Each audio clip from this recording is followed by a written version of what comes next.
What's up, guys? Welcome back to the channel. Here we are with another reaction. In this, we have why we chose the Netherlands, the truth about life here. Before we can dive into this video, if you guys happen to enjoy, please don't forget to smash that subscribe button. Get a video a thumbs up. Also, if you'd like to support this channel by becoming a member, all you gotta do is hit that join button to receive your exclusive benefits. And without further ado, let's dive in. So Dutch people take this saying "make hay while the sun shines" to a literal level.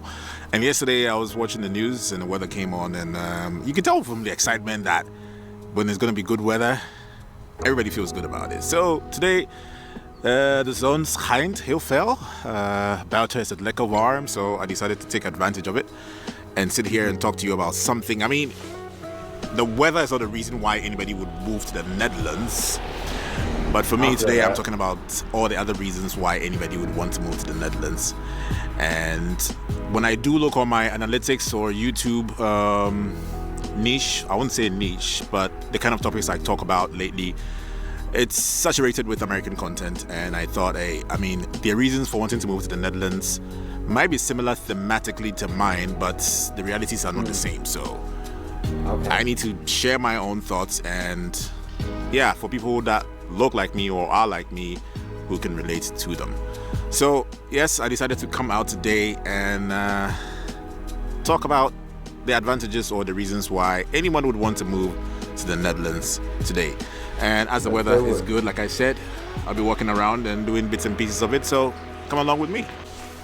So I know there's a big wave about diasporans moving back home, and a lot of African countries making it easy for them to do so. For example, in Ghana, with a year of return that started in 2019, all the way down to beyond the return.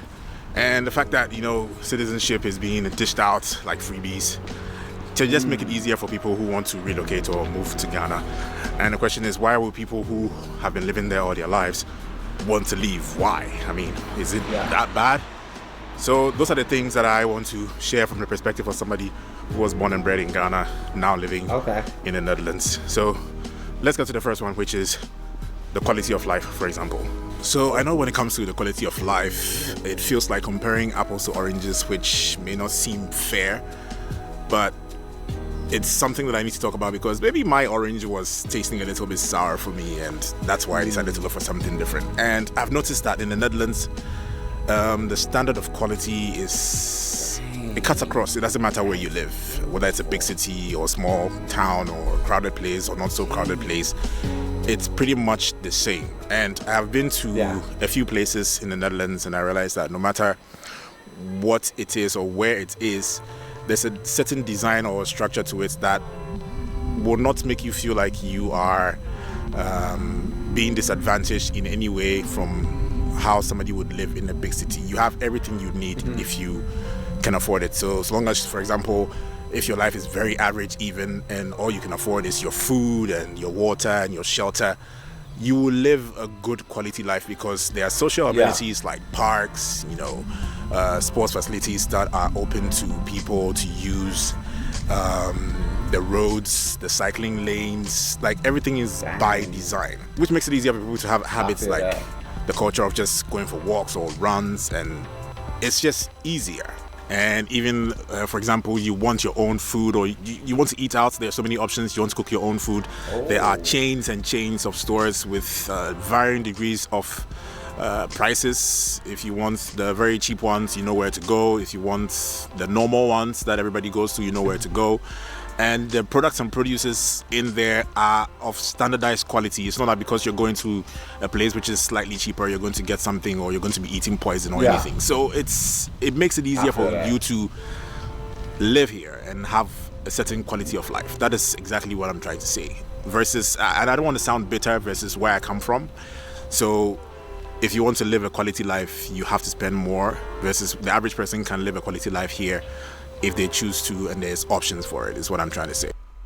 So I absolutely love that. And I've heard that from multiple YouTubers, multiple vloggers that definitely live in the Netherlands. Like them talk about the quality of life, and I love how he said, like, even if all you can afford to do is pay your bills, eat, sleep, go to work, and you can't really afford to do any extracurriculars, like you still have a high quality of life. There's plenty of parks. There's plenty of things to do that don't require like extra spending money, and you can still live a good quality of life. You know, the food that you're putting into your body is going to be of good quality because standards that it has to reach. No matter if you go to cheap restaurants, expensive, normal, whatever you go to, certain standards, it's going to be high quality. And he said he comes from Ghana, where he didn't really experience that. In Ghana, his orange was turning kind of sour. So moving to the Netherlands, it sounds like he's found a sweet orange. Yeah, so not so future Kwame here. I forgot to mention when I was talking about the quality of life and availability of food and options and all these things, that since we moved here, for example, we actually cook a lot more because we're able to plan our meals. There's so many options that you can buy or afford to buy, and that makes life better for us, because if you want to spend out, trust me, you will feel it in your pocket. So I know what you mean. To have the option to not spend so much if you don't have to. Yeah, so the sun is really, really high and I can barely see what I'm looking at, but I hope that I'm not blown out. But the next one is about education, and I think education was a no-brainer for me because I promised myself that I wasn't going to spend the amount of money that if you want a certain kind of quality of education in Ghana, you would have to spend. And another no-brainer fact was the fact that my son is a Dutch citizen, and it will be easier to take advantage of that than stay in Ghana and pay extreme amounts. I mean, even expats that live in Ghana would agree that when it comes to paying for quality education that they are used to in Ghana, it's rather on the high side. And yeah, I mean, if you look at it, in my previous video, daycare is expensive, but that's only if you're paying everything up front. With my wife being a Dutch citizen who's a tax-paying Dutch citizen, she is entitled to subsidies, and the subsidies are high enough to cover almost all the costs for your daycare. And that's like as simple as it can get. And Dutch education worldwide is very high ranking. From age 4, my son gets to have free education from kindergarten all the way till the time he has to go to the university. So I don't think it's something that anybody would overlook if they can take advantage of and say that they would rather choose to stay where they will pay exorbitant prices for the value that they may not get when they can get it for free somewhere else. So yeah, that's basically it for education. So the next reason I'm going to talk about... I feel like I definitely agree. And with education, you hear so many great things about the Dutch education system. And yeah, I mean, if you could take advantage of all the subsidies and all the daycare and all the social benefits that come with being a Dutch citizen, like, why not? Especially if things are going to be more expensive in your home country. Like in America, I know university, college, like, costs a ton of money, like a ton. I graduated with a bachelor's and ton of money. Whereas over there, as a taxpaying citizen, I'm sure it's definitely a lot cheaper than what we pay here in the U.S. And then daycare, ton of money. Or there, taxpaying citizen, you got subsidies that might cover it. So, big difference. Is family, something I should have probably led with.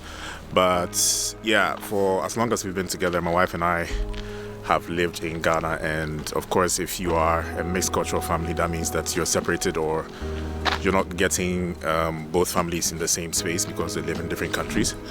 And my wife's connections, I mean her childhood connections and everything, are in Netherlands. So even me, sometimes I wondered how she was coping with everything, but she did.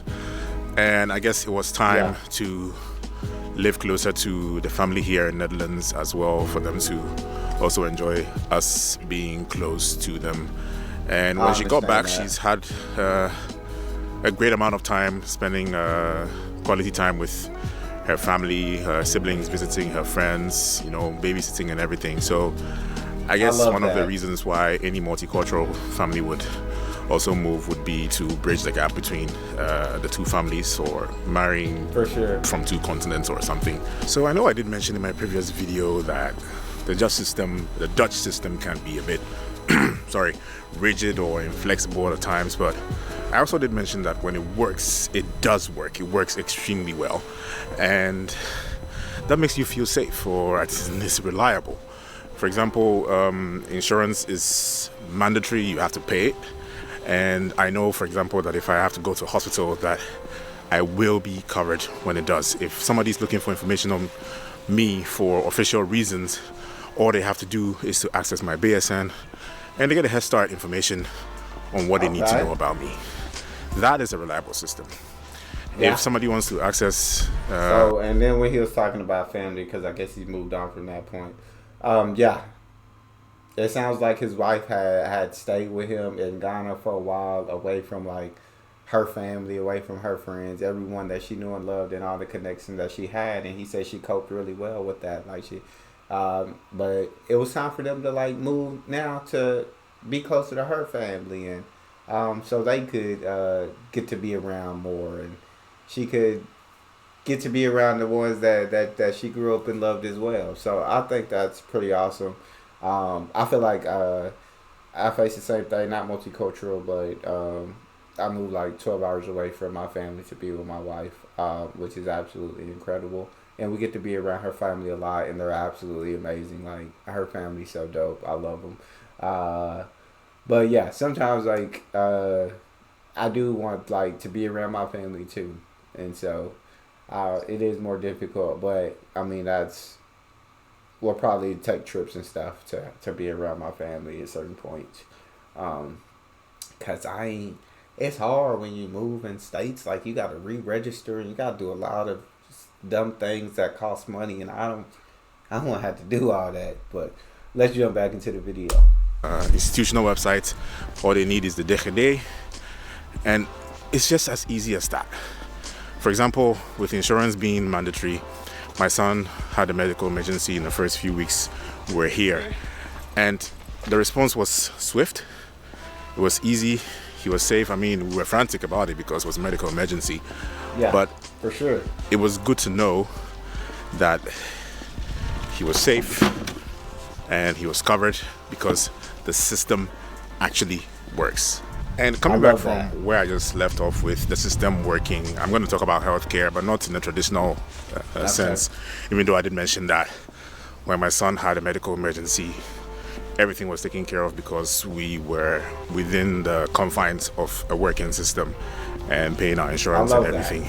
But the other thing I wanted to even talk about in terms of healthcare is related to mental health care, and I see how a society like this one actually pays attention to helping people who have mental health challenges cope and have the necessary care they need.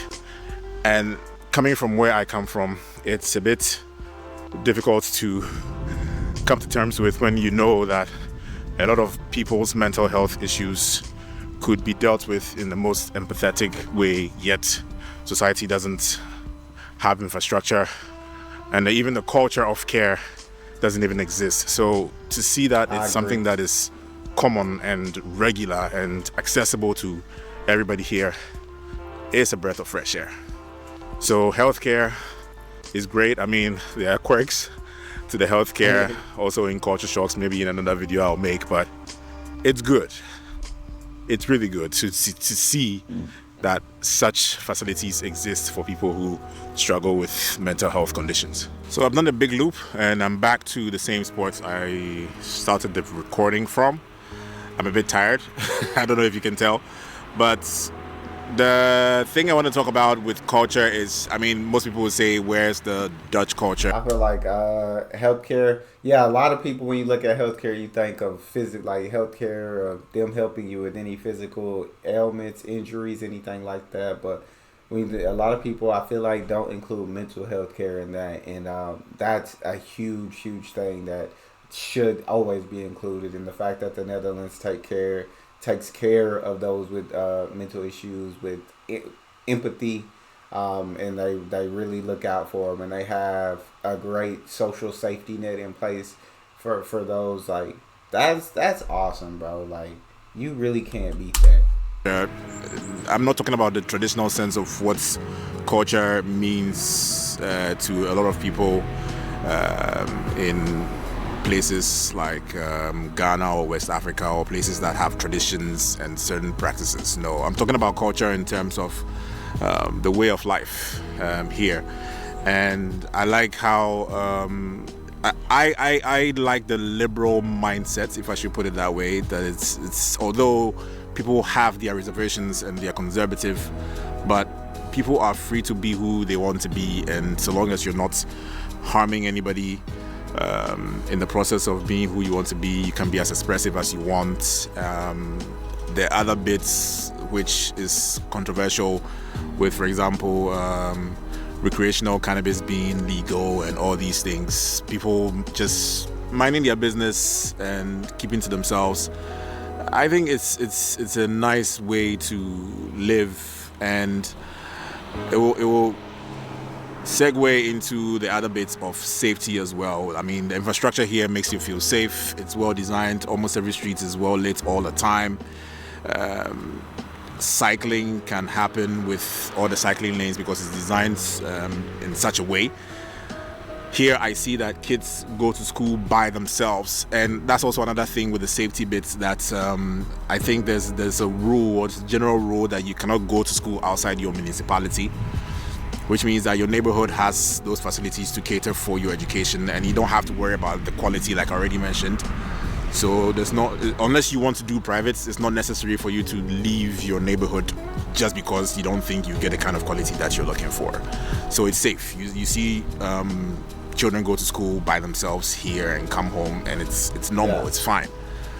So these are some of the few things that I would mention, or I would say that are some of the reasons why the Netherlands was choice after we stayed in Ghana for a while. And yeah, here we are. As at the time you're watching this video, I think it's about 8 months now. So I did say Bouters had lekker warm in my intro, but I think I lied. De zon schijnt heel fel, ja, maar het is niet warm. So I'm going back home, and yeah, bye-bye. I absolutely love that. Safety is also going to be important, and the Netherlands is a place that you hear that's very safe. That, like he said, where kids can play outside, where kids can walk to school, where you don't have to always stress about something happening to them. That's all we've got for this video. If you guys enjoyed, please don't forget to subscribe, give the video a thumbs up, and check out the next. And I'll see y'all next time.